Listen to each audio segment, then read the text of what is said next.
Welcome, everyone. Thanks for tuning in. I'm going to keep things very loose this week. I really don't have notes in front of me, just some viewer emails. So this is going to be a very listener mailbag-based episode, but one email in particular is going to be the focus of this episode. I'm going to be putting on my tournament director hat this week. I'm going to be speaking about the tournament hall itself, some of the rules you need to be aware about, and common rule violations, things like that. This should be a very entertaining and interesting episode. It's going to be entertaining. It's going to be informative. It's going to be educational. It's going to be fun. It's going to tick all the boxes this week, but we're going to keep it loose. I'm really kind of freestyling. I'm kind of improvising. I'm just kind of going by these emails that I printed out, which is fine. I can do that. And sometimes those episodes are enjoyable once in a while. So I'm just going to kind of go with the flow this week, and I think it's going to be a lot of fun. So let's start with our first email. We're turning to our listener mailbag. As a reminder, I invite everyone to email me with questions or topic suggestions for the show. I really enjoy that. It does help me form the content. And as I've always said, if there's something you're interested in or a question that you have, I can pretty much guarantee that other people are on the same page. And that is info@thechessangle.com. Once again, info@thechessangle.com. And of course, you can go to our website, thechessangle.com, and click the contact form and message me that way. We also have a voicemail option. If you're interested, I know most people probably aren't into that, but I thought it would be kind of cool if I could play someone's voicemail message on a show. If you're interested, check that out. When you go on the website on the lower right, you'll see a microphone button. It's very simple. You don't have to download anything. You just click it and record. It's 1, 2, 3. It's seamless. That's an option that you may be interested in. So if you think that applies to you, you can go check it out. All right, let's jump in. Our first message is from Ron. He says, Neal, found your podcast about 2 weeks ago. Listened to about the first 40 already. I really enjoy it. I'm 74 and haven't played for about 60 years. Are the ratings on chess.com at all accurate or comparable to ratings at tournaments? Thank you, Ron. Well, Ron, first of all, I appreciate the kind words about the podcast. I love that you just discovered us and you're binging the shows. Really means a lot. Now, as far as chess.com ratings, it really depends. Depends on who you ask. I mean, I'm not a fan of online ratings for a number of reasons, because you don't really know what you're getting. You don't really know who's on the other side of your computer screen. You know, are they cheating? Are they not cheating? You don't know what people do. And as far as the level of cheating online, there's some debate. A lot of people think that it's very, very prevalent. Some people think it's overblown. Some people think it's somewhere in between. So of course, that's going to affect things. Now, the whole thing about cheating, that's a separate discussion for another day. But here's what I'll do. I'll just give my sort of generic opinion, and then I'll speak about it a little bit. I would say the chess.com ratings are probably anywhere from 1 to 200 points higher than your OTB rating or over the board rating. That's an approximation. I'm talking about the chess.com rapid rating. So if you're rated over the board, let's say your classical over the board rating is 1500, your chess.com rapid rating might be anywhere from like 1600 to 1800. That's a very loose ballpark figure. Some people are going to say that it's closer to your OTB rating. Some are going to say that it's significantly lower. That is, your over the board rating is significantly lower. So your chess.com rating is going to be much, much higher. Really depends on who you ask. But I would say, as a safe standard answer, your chess.com rating is probably anywhere from 1 to 200 points higher than your standard rating. But personally, I've seen some very high variance there. I mean, there are players at the club, the Long Island Chess Club, where their OTB rating is maybe 16 or 1700, and they have a chess.com rating of 2000. I'll let you leave that to your own imagination and theories as to why that is, but these are things I've seen. But I think it's hard to give a specific number. I mean, I'm sure there's data on that. I'm sure if you got a list of the players and their, US chess or over the board rating and then looked at their chess.com rating, you could do some comparisons there. But of course, a lot of people are anonymous on chess.com. So it really depends. I mean, it's an interesting discussion, but it really depends again on who you ask, because again, some people think that the cheating is overblown. It's not as much. And other people think that, yeah, pretty much, everybody cheats online, or most people do. The numbers I gave you, I think, are probably a safe approximation, about 100 to 200 points higher for the chess.com rating. But thanks for your email, Ron. I really appreciate it, and best of luck with your chess. Our next email is from Chris Tremaine, friend of the pod, Patreon supporter. We really appreciate it. And he says, I have a question about what to do when you are out of ideas. I've read The Amateur's Mind, and I'm reading Reassess Your Chess, so I know about imbalances, but I obviously need work on spotting and taking advantage of them. My last OTB game I played, I beat a player rated 2008. I'm 1672. This is not meant to be a brag, but I kind of like bragging about it. But there was a position in the game where I was just out of ideas. I've attached 2 screenshots. Feel free to use them any way you want. I decided to take a pawn, but it would give him the open file. Thankfully for me, he missed a tactic which would have given him a queen for a rook, bishop, and 3 pawns. The computer says this is equal, but I doubt my endgames are good enough to hold it. Luckily, he didn't go for this, got into a worse position, and I traded off pieces and he resigned. So my question is, what to do in these situations? Does it stem from an earlier position and my strategy and imbalance assessment weren't good enough? Thanks again for the pod. Your time and effort keeps me going on Monday morning when I listen at work. Well, thanks again, Chris, as always, for the kind words. Couple of things here. Now, first of all, you should be proud that you beat a 2008 player. You should brag. Good for you. That's awesome. And I'm reminded of what international master Danny Kopak said to me once. I used to take lessons with Danny many years ago, and a major problem I was having was that I was sort of freaking out about every little idea and every little threat, quote unquote, that my opponent had. And Danny used to say to me, you can't stop everything. You can't stop everything. Your opponent at any given time might have 2, 3, 4, or even more ideas, and you just can't stop everything. Maybe he can play on the queen side. Maybe he can play on the king side. Maybe he can control this guy, whatever it is. And he used to say, you can't stop everything. And it really is a trade-off. You just have to pick what you feel is the best move in that situation. That's just sort of a general thing to keep in mind. And I have to remind myself of that as well, that you can't stop everything. You need to sort of prioritize. Now, just some general thoughts on what to do if you're not sure what to do. First thing is think prophylactically. Think of your opponent's ideas. Look at the game through his eyes. I mean, that's something we should do anyway, but see if you can stop counterplay and see if you can also trade off your inactive pieces for your opponent's active pieces. Also look for these sort of tightening up moves or these sort of housekeeping moves, because a lot of the time we don't like playing those moves. We, meaning amateur players, we feel everything has to be an active move. It has to be like a feel-good move. It has to be a check, or it has to attack something, or it has to be like a pawn storm.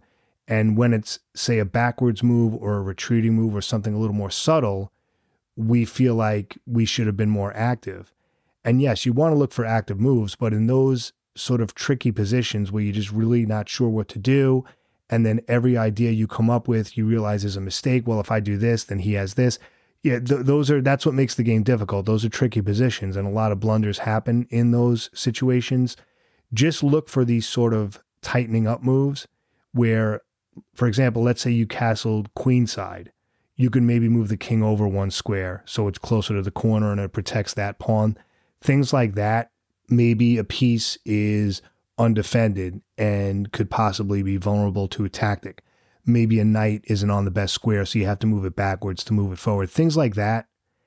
And if all else fails, and I've spoken about this before, just look for sort of a waiting move where you just kind of like shuffle a piece.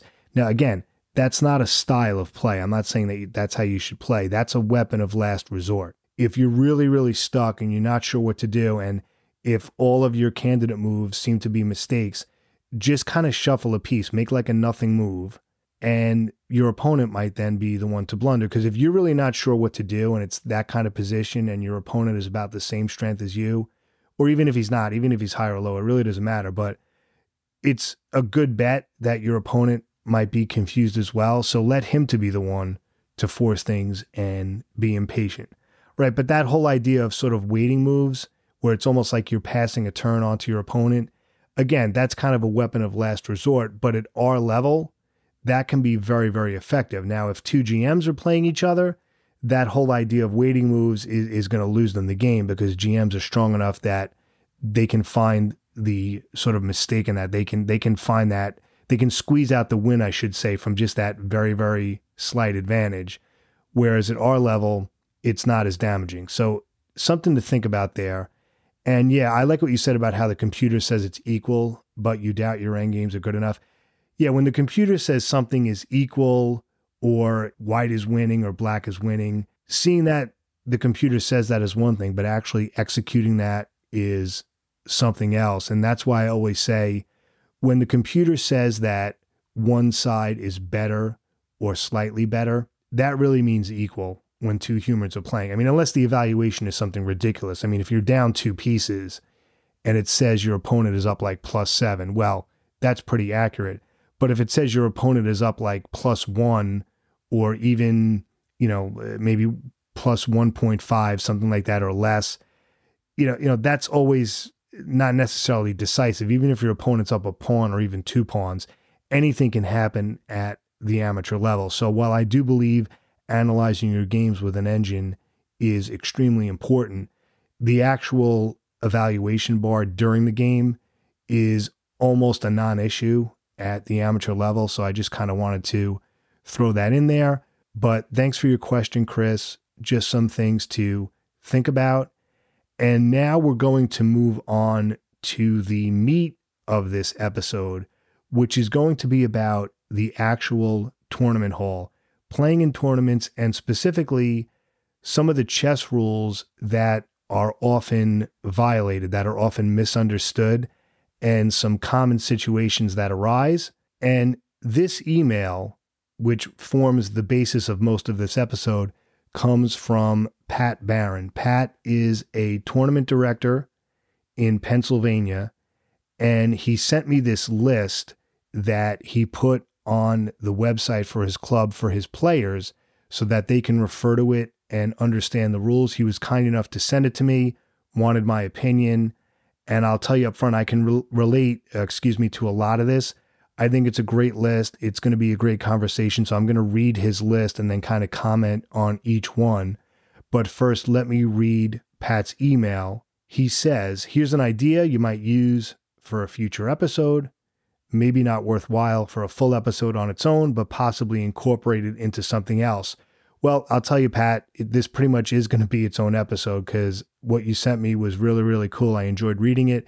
But let me continue Pat's email. He says, after my experience a couple of weekends ago, helping direct the Pennsylvania State Scholastic Championships and the Pennsylvania Quick Chess Championships, and thinking about experiences I've had over the years, I find that the same things come up over and over again.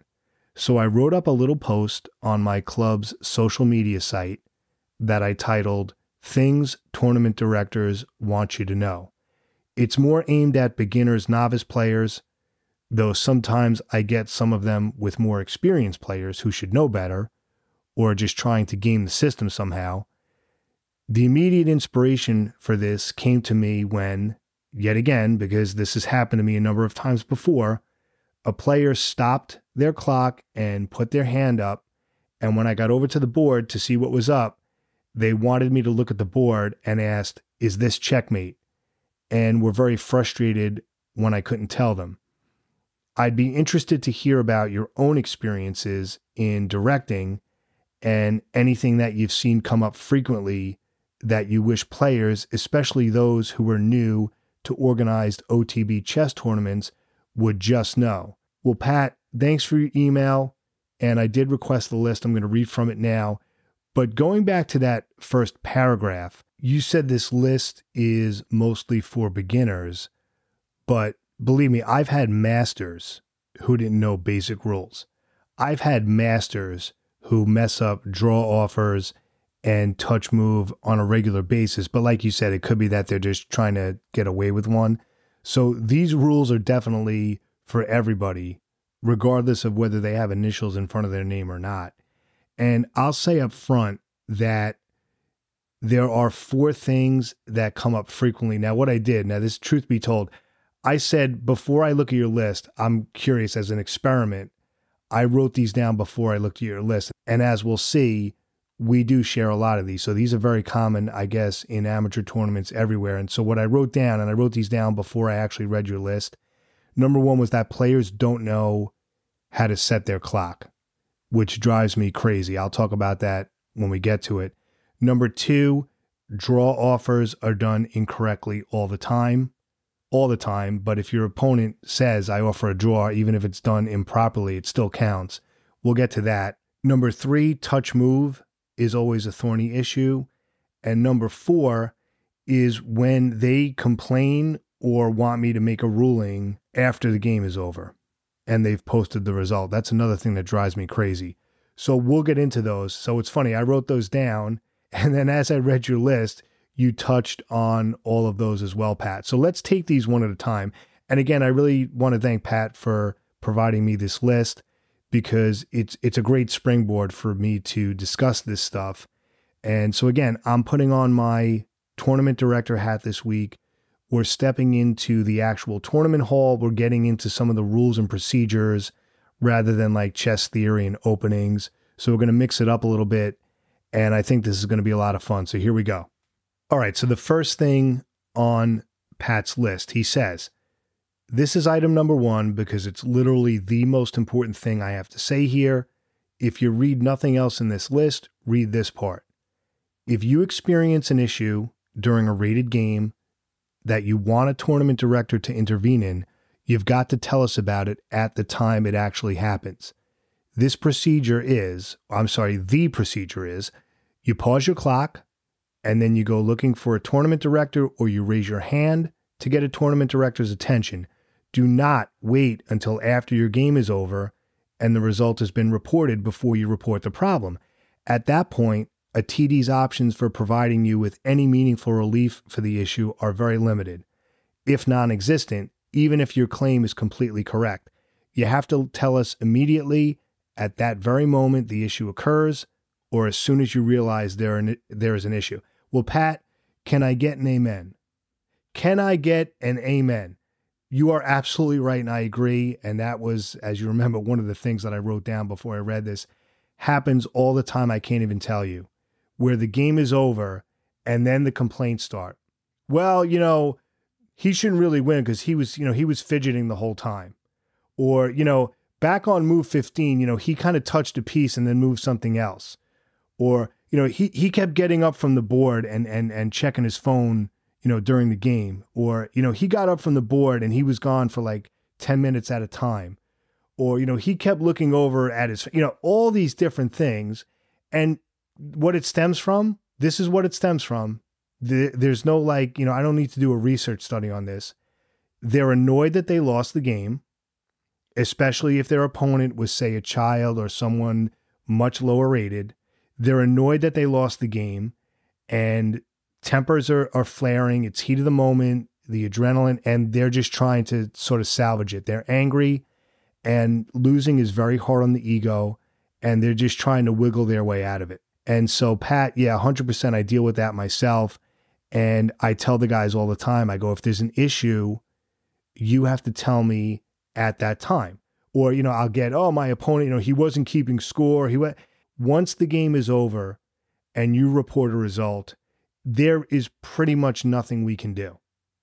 All right, barring, you have a video of your opponent like cheating and he has the game on his phone. It would have to be something like overwhelming for us to make a ruling once the game is over.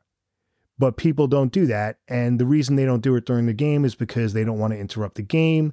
They don't want to ruin the momentum. They don't want to make a scene.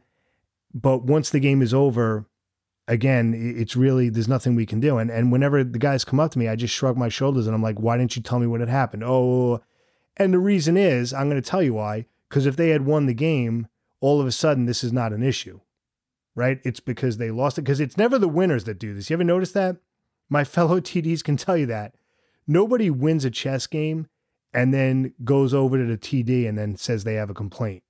Almost never happens. It's always because someone lost the game and they don't want to admit that they got outplayed or they're having a bad night or they just lost. You're not going to win every game and they just can't handle that.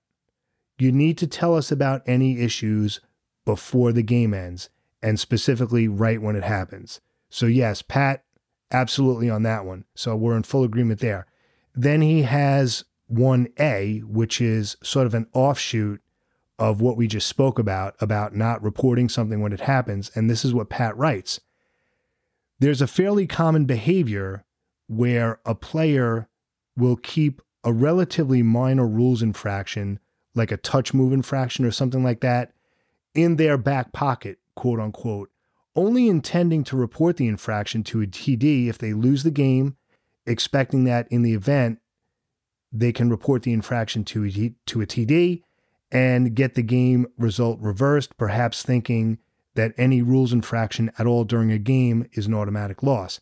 That's not how it works, and in any event, see the item above. If you report an infraction after a game is complete, it's very likely that there is going to be nothing we can do about it, and the result is almost certainly going to stand. And even if reported in real time, the penalties imposed for most common infractions are much less severe than being forfeited. So a couple of things there. So yeah, for a typical rule infraction, step one is the TD offers a warning.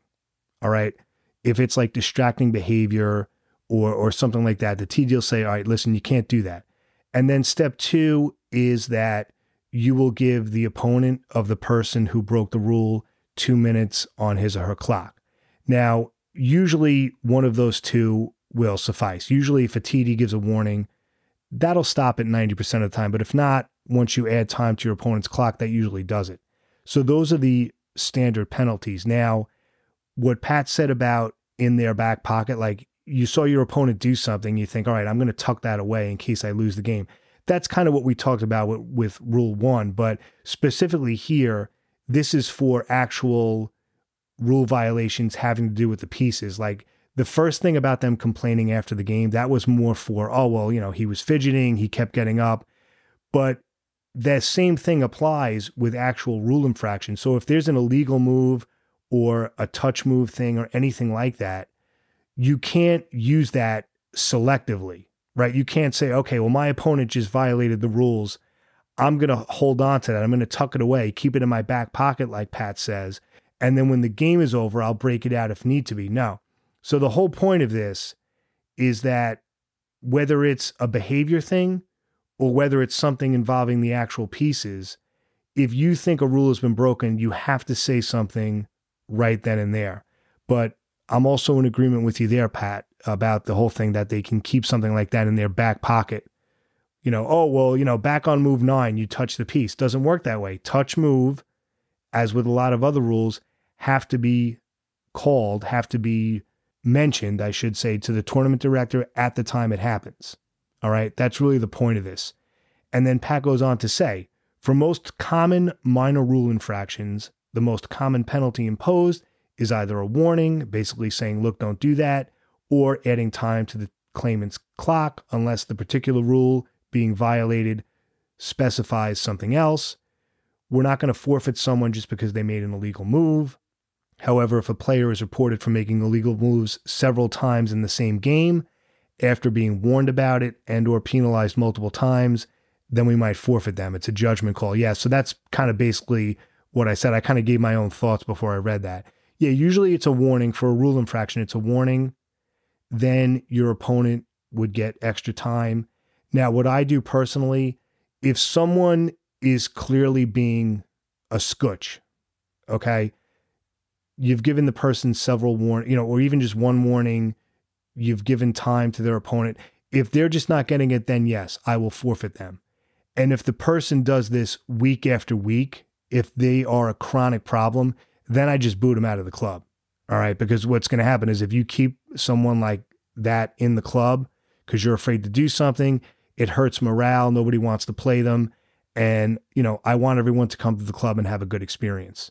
So, I mean, that's how I would handle it. Again, that's a last resort, forfeiting them or kicking them out of the club and telling them not to come back. I've only had to do that very, very, few times over the years. But if the person's just not getting it and is deliberately ignoring the rules and your warnings, I mean, what choice do you have? You can only give them so many warnings. So we're in agreement there. And then Pat says tournament directors have some discretion about how to handle infractions in many cases.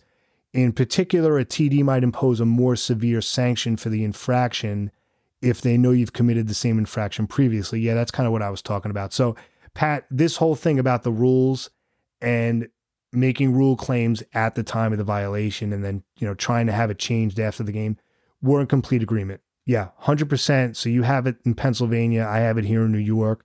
I'm sure it happens everywhere in amateur chess tournaments, but this is all good stuff. And we'll be back with more on the rules of tournament play and some interesting rule situations in just a moment, right after these messages.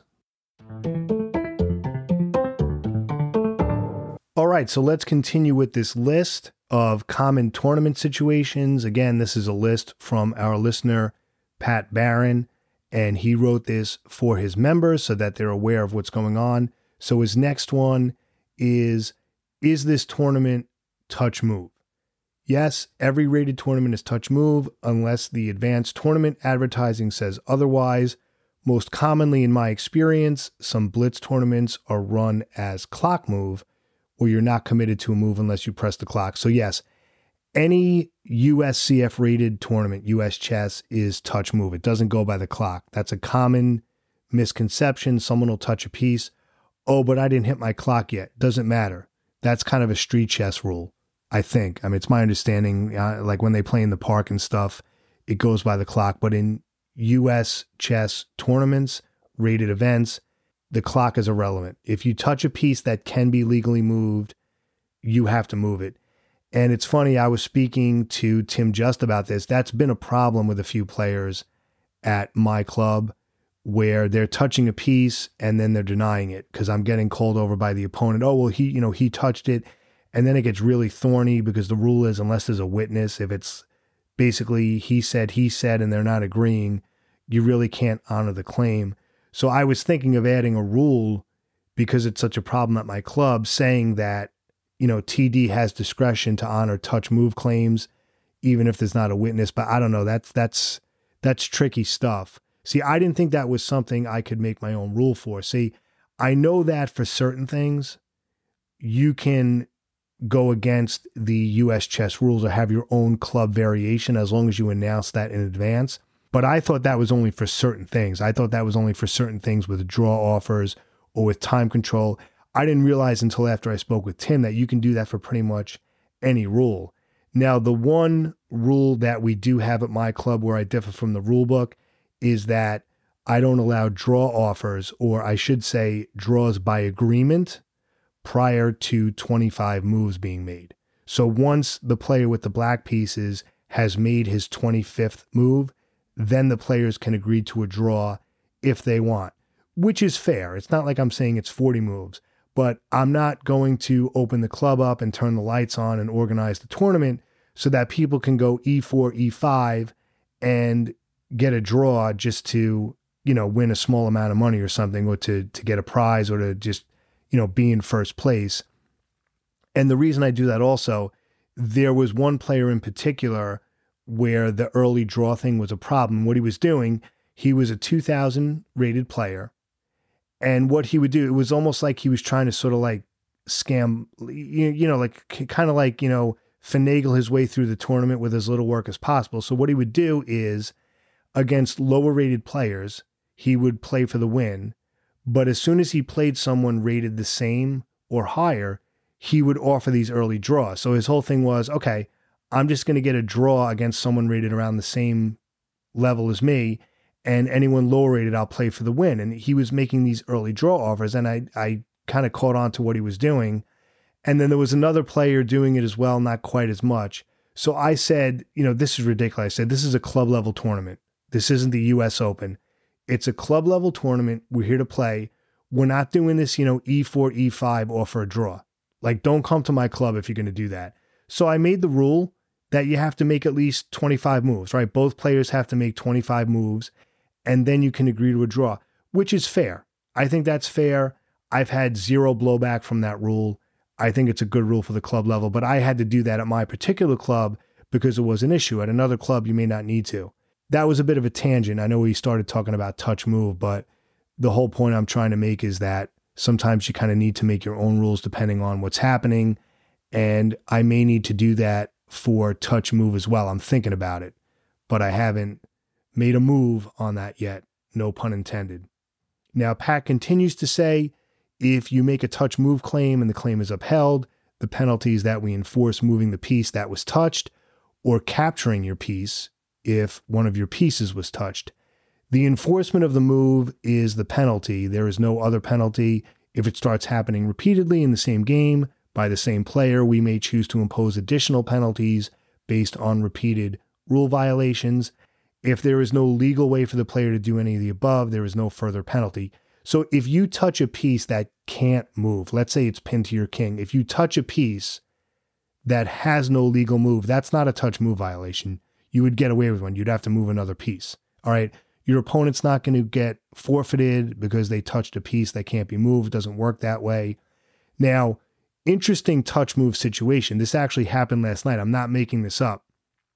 A player had, I can't say this without chuckling. This actually happened. This isn't, I'm not doing like theater here or hyperbole. A player had two rooks on the same file. One was on E1 and one was on E5.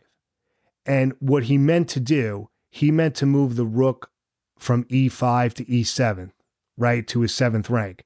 But instead, he takes the rook on E1, jumps over his rook on E5 and puts that one on E7. And I'm looking at this, and his opponent's looking at this, and his opponent was almost like, and I'm like, yeah, rooks aren't like knights. They can't jump over pieces. And to be honest, the guy who did it, I don't even think he realized it definitely wasn't deliberate. I think it was just, he was exhausted or he was just nervous because this was towards the end of the game. They were in a little bit of time pressure. And I'm like, yeah, no, you can't do that. So what I had to do was I made him move the rook back to E1. Then he goes, oh, no, I meant to move the other rook to E7. And he moved that one. And I'm like, no. I'm like, you touched the rook on E1. That's the piece you need to move. And then when I made him put it back on E1, he thought that he could then play the move he intended. But he couldn't because the rook on E5 is not the piece he touched. You follow? Now, it didn't matter. He was winning anyway. He was up like an exchange in 2 pawns, and he was like, it was a crushing position. He could have played almost any legal move on the board, and he still would have won. So he got lucky there. But in my entire career as a TD, I never saw a player like jump rooks like that. So these things do happen, and that was actually a perfect example of touch move, where he thought he could then move the other rook because that's what he intended because his first move was illegal. But remember, you have to move the piece that you touched. Okay, so because he touched the rook on E1, that's the one he needed to move. Next thing is a bit of a practical matter and has to do with leaving the room. So here's what Pat writes. He goes, in general, you don't need the tournament director's permission to go to the restroom. Yes, some tournaments do require players to get permission from a director before leaving the immediate playing hall area. If you're in one of those tournaments, you'll probably be aware of that, but most don't. US chess rules require that players can't leave the venue. Usually this means the building or the area within the building where the tournament is happening while they have a game in progress. Any other published restrictions about leaving the playing hall, such as not leaving the playing hall with an electronic device and not taking any electronic devices into the restroom while your game is in progress, still apply, of course. Okay, now remember, what Pat and I are talking about, this is really mostly for club level tournaments. For the major events, the rules may be different because they're more concerned about cheating and phones and things like that. The general rule, what's in the rule book, is that you can leave the playing area, but you're not supposed to leave for more than 15 minutes at a time. So you can get up and go to the bathroom when you need to, or some people like myself just kind of like to get up and move away from the board. But generally, you're not supposed to leave your game for more than 15 minutes at a time. So that's the rule, because some people wonder about that. So just a little logistical thing there. I'm now going to read number 4 of Pat's list. This is a good one. It's about chess clocks. And he says, the tournament director is not responsible for knowing how to set your clock. You have that responsibility. If you ask us for help setting your clock, of course, we're going to try to help you if we can. All right, I'm actually going to stop right there, Pat. You're a nicer guy than I am, because I do not set clocks for players. That's actually a big pet peeve of mine. It's actually in the rule book that tournament directors are not responsible for and not required to set clocks. The reason this bothers me, I don't mean to sound like a grouchy old man, but it's laziness. All right, it's laziness. They just don't want to bother. They can't be bothered reading the instructions and learning how to do it. They buy the clock and it just sits there and, oh, I'll just go there and ask the TD. No, that's not our job. We're there to run the tournament, do the pairings, answer questions. I can't drop everything to set your clock because you were too lazy to read the instructions. And I'll ask them, I'll go, did it come with instructions? Oh yeah, but they'll give me like the dog ate my homework version. Oh yeah, well I lost the instructions. So they'll say, well, you can Google it. They usually have them online. Like, I can't sit there and adjust like 5 or 6 chess clocks because you were too lazy to read the instructions. I mean, that's really what it is. It's a pet peeve I know a lot of other tournament directors have as well. I mean, yeah, if it's a little slow, if I'm not doing 5 other things and I know how to set your clock, of course I'll help you. But it's just one of those things, that and when they ask me to borrow a pen, that also drives me crazy too. People, you need to read the directions and learn how to set your own clock. Prepare ahead of time. If you know your tournament's coming up on a Friday, sometime that week, sit down, read the instructions and figure it out. And then, Pat goes on to kind of say something similar. I won't read his whole paragraph, but yes, Pat, we deal with the same thing. Happens all the time where just players don't know how to set their clock.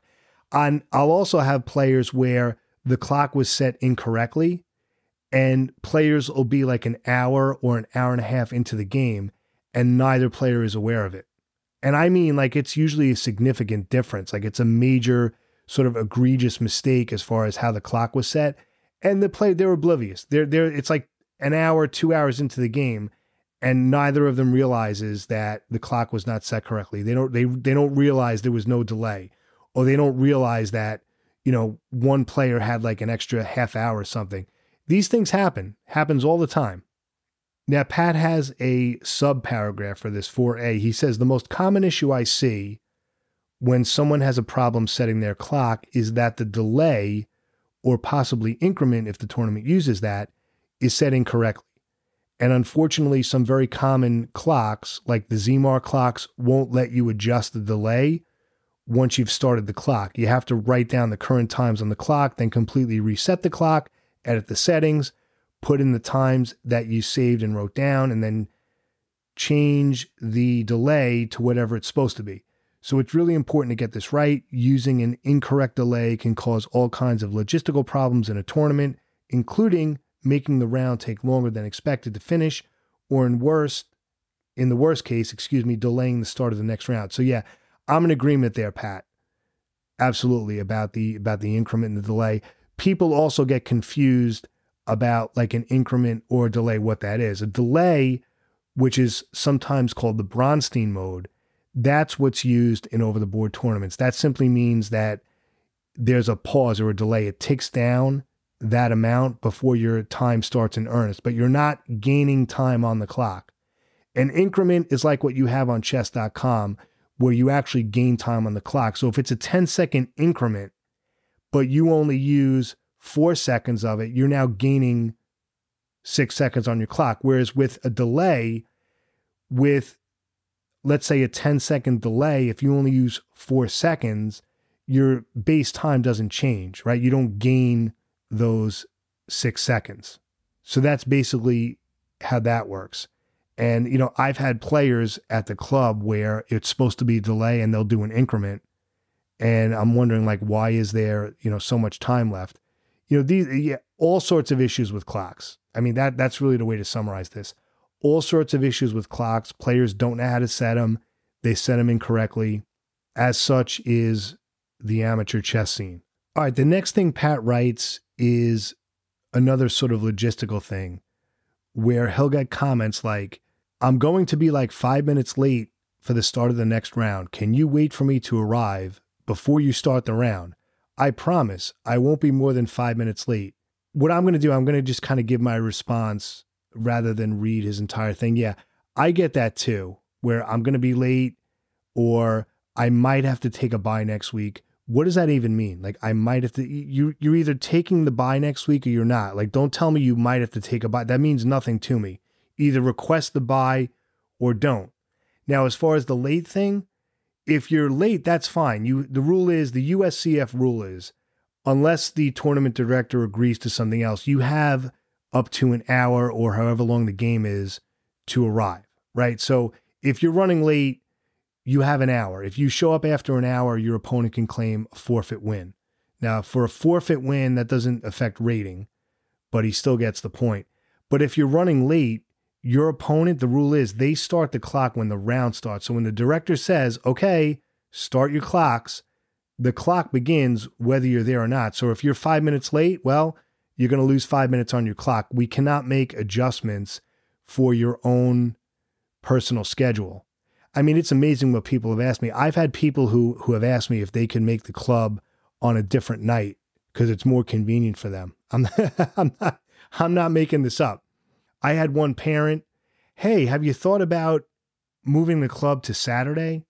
Because I think that would be great. And see, what they do is it's convenient for their child or for them, but then they make it sound like it's going to help everybody. Oh, and if you move it to Saturday, I think everybody would really like that because, okay, yeah, I'm going to move when the club meets that we've had for the past like 10, 15 years so that it can fit into your schedule. Sure, no problem. So yeah, I could talk about this stuff all day. So what I'm doing just for time, what I've been doing, I'm kind of cherry picking certain ones that Pat wrote. His entire list is excellent, but as I said, I can't get through everything. We'll be here all day. I mean, but this is really, really good stuff. Like, Pat, we should, like, I don't know, if we ever meet, we'll have a cup of coffee and like talk about this stuff. But anyway, his next one has to do with when people ask for advice about the game and how they can move the pieces during the game, because we get this.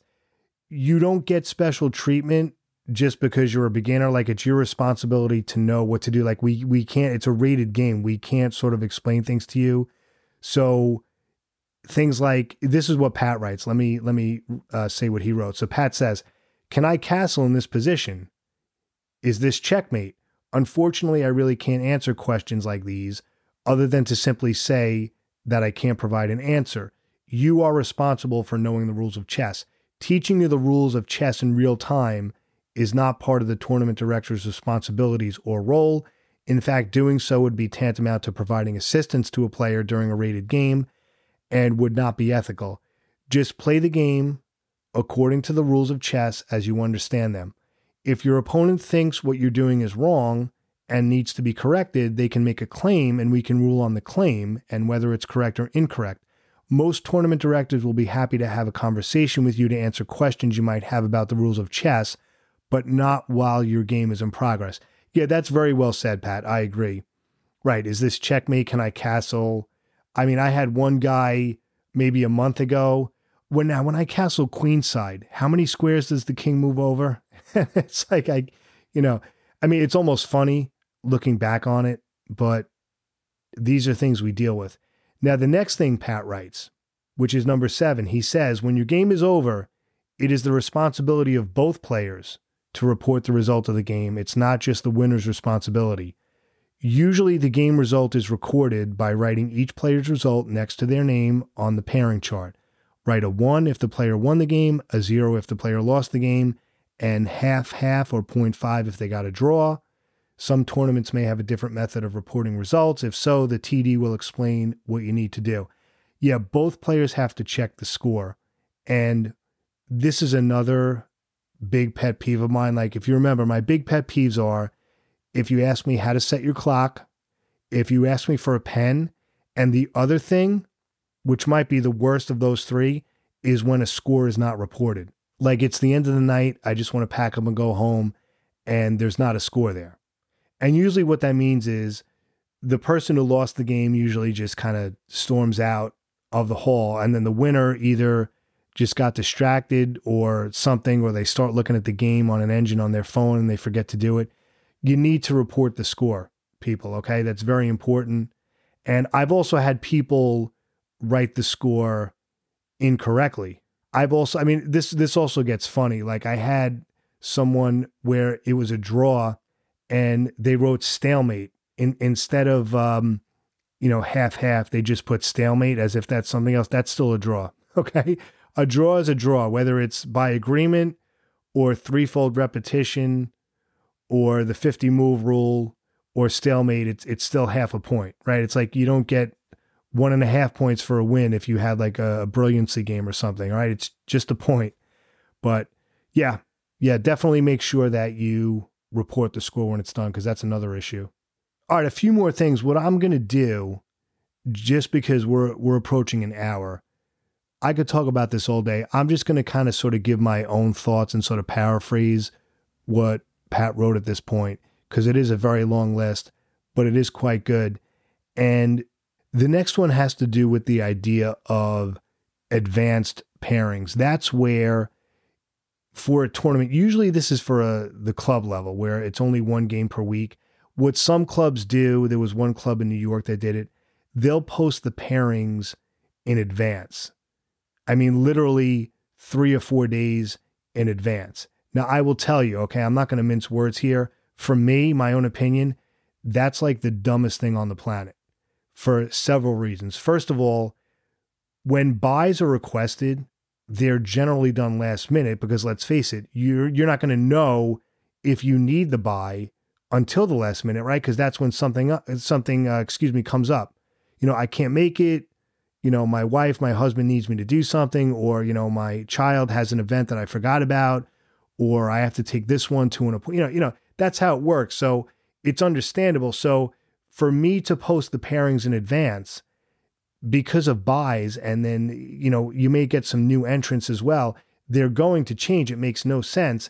And then the other thing is, if you do advanced pairings, someone could see who they're playing and then decide to take a buy because they don't want to play that person. I mean, they're not going to say that's why. All of a sudden something is going to quote unquote come up. For example, let's say someone's doing really well in the tournament, and then they see in the next round they're playing like the top player. They might think, oh, you know what I'm going to do? I don't want to play this guy. I'm going to take a buy. This way next week I'll get that type of thing. You're inviting that sort of behavior. And the reason I mention it is some players request or prefer like who they're playing in advance. I've gotten, hey, Neal, can you tell me who I'm playing next week so I can prepare?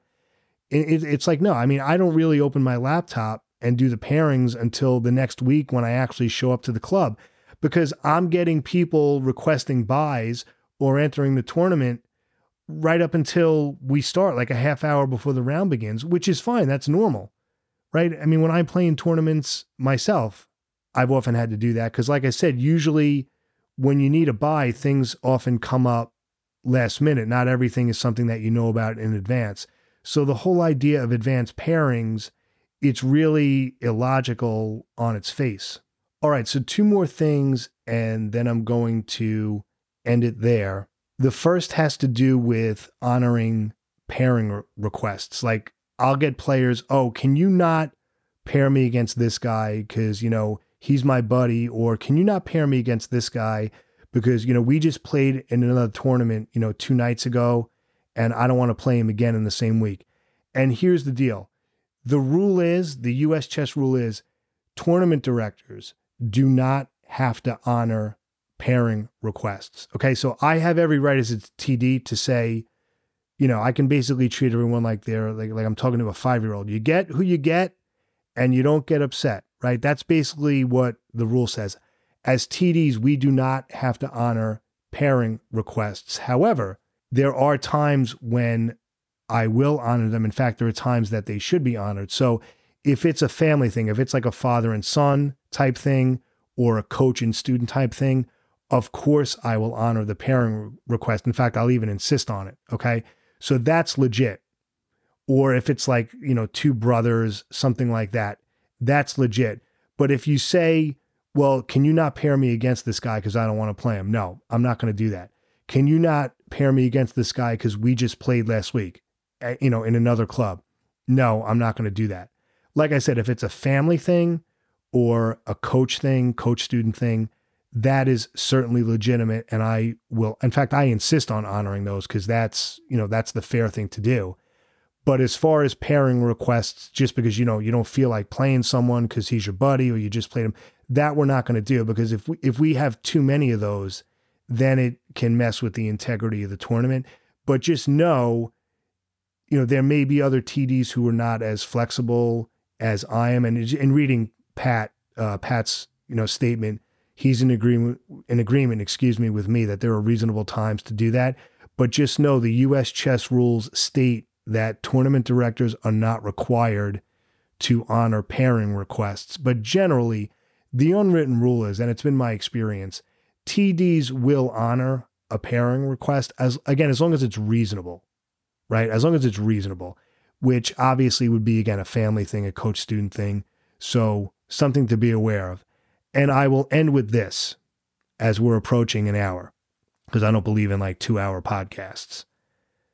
You cannot use your cell phone as a chess clock, okay? You can't use your cell phone as a chess clock. I mean, this happened at the club once. It was two younger guys. I mean, it was completely innocent. They had their phone as a chess clock. I didn't catch, because I was playing in the tournament. I didn't really catch it right away. And I'm like, yeah, you can't do that, guys. And I had a little laugh, and then I just went, I had an extra clock, and I paused their clock, and I just transferred the times over. No big deal. But yeah, you can't use your cell phone as a chess clock. You need to buy your own clock. All right. And the truth is, the digital ones are significantly less expensive than when they first came out. They even make one now. I don't know how expensive it is or not. They even make one now where you can do it through an app. It's in the app. Like you buy the chess clock, you download the app, and then you can set the times in the app, and then you touch the phone to the clock and it automatically sets it, which, if that works without any bugs, that's actually pretty cool. And who knows, maybe down the road, that'll be standard. But please, on behalf of Pat and all my fellow TDs, please learn how to set your clocks. Read the instructions. Instead of scrolling through Facebook and looking at someone's family vacation photos who you don't even know who the person is, instead of doing that, read the instructions to your chess clock. Please bring your own pen. These are things that help us out. But in any case, I hope you didn't find this too venti or that I sound angry. That's not it. I really, really do love directing. I love the game. I love the club level. I really enjoy what I do. But these are just some things that we have to deal with. So what I kind of did this week was sort of lifted the curtain a little bit and gave you sort of a behind the scenes look of what we deal with as TD. So this was all about my tournament director hat this week. But I really do love this stuff at the end of the day. The guys are great. The club is great. And it was also really cool to see that Pat in Pennsylvania deals with the same things that I do. It's virtually identical. So Pat, thanks so much for your email and for your list, which was the basis of this episode. I really appreciate it. And for all of you listening at home, thank you so much for tuning in. Thanks for your support of the pod. And as always, I hope you win your next game. Have a great day, everybody.